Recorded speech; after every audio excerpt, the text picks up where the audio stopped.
in my opinion, is that Jesus of Nazareth was a human being, like Buddha, like Sri Ramakrishna, like Ramana Maharshi, who early in life had a colossal experience of what we call cosmic consciousness.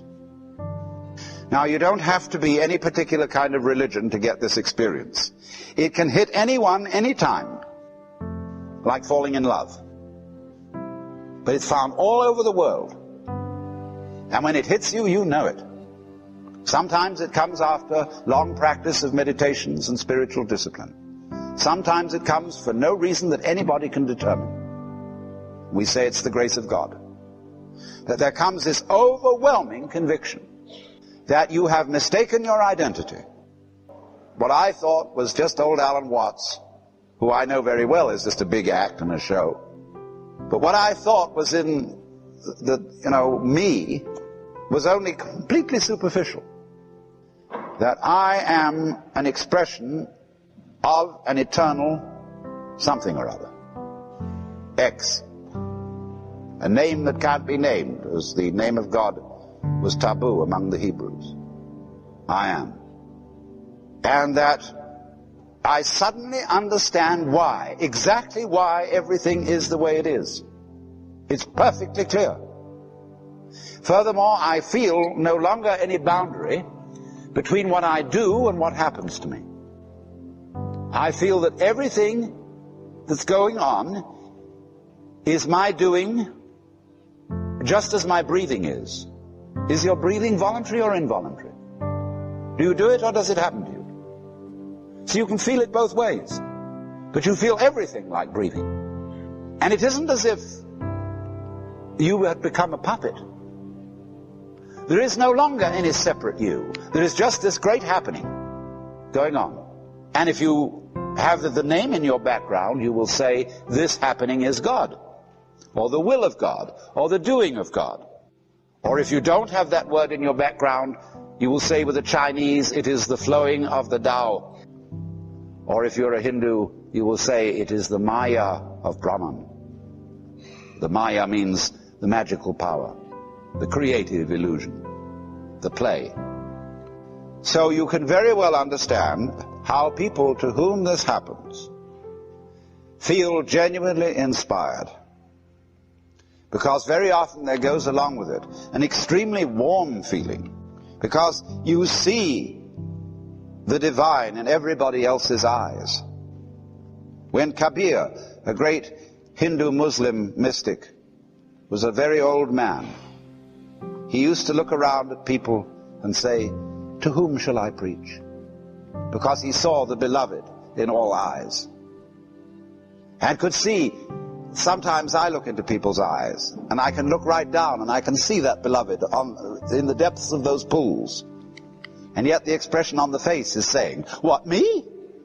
That's the funniest thing.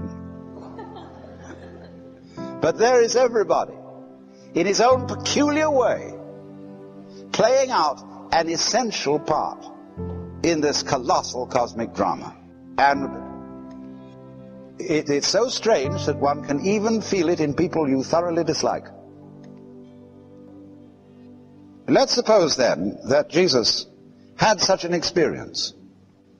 But, you see, Jesus has a limitation, that he doesn't know of any religion other than those of the immediate Near East. He might know something about Egyptian religion, a little bit maybe about Greek religion, but mostly about Hebrew. There is no evidence whatsoever that he knew anything about India or China. People who think, Jesus was God, assume that he must have known because he would have been omniscient. No.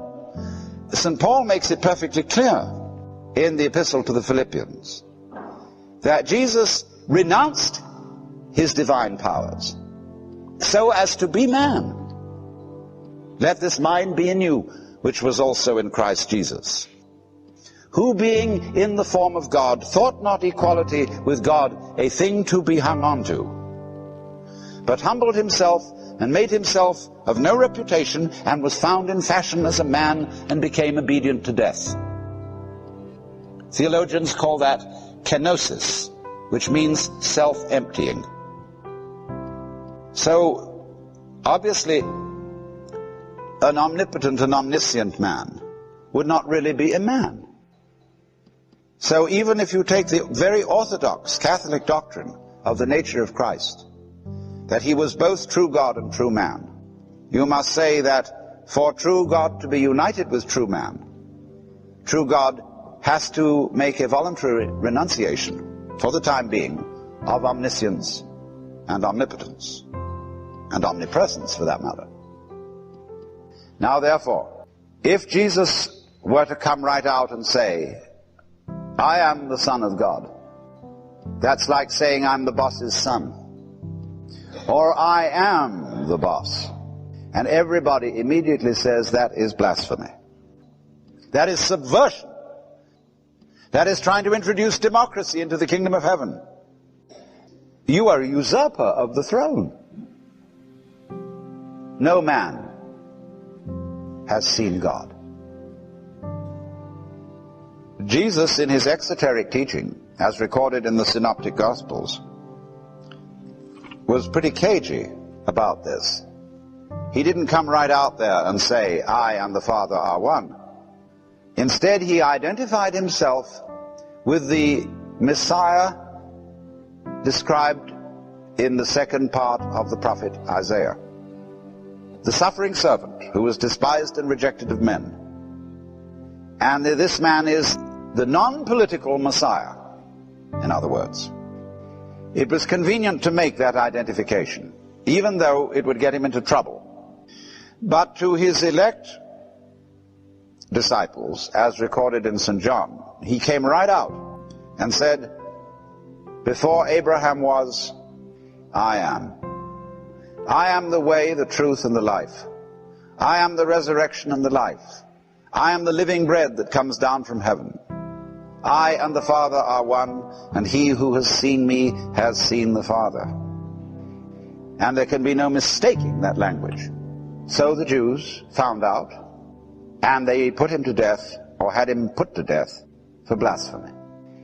This is no cause for any special antagonism to the Jews. We would do exactly the same thing. It's always done.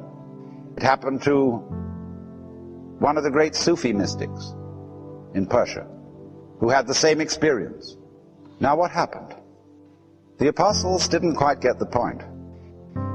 They were awed by the miracles of Jesus. They worshipped him as people do worship gurus. And it's, you know, to what lengths that can go, if you've been around Guru land. And so the Christians said, okay, Jesus of Nazareth was the Son of God, but let it stop right there. Nobody else. So what happened was that Jesus was pedestalized. He was put in a position that was safely upstairs, so that his troublesome experience of cosmic consciousness would not come and cause other people to be a nuisance. And those who have had this experience and expressed it during those times when the church had political power were almost invariably persecuted.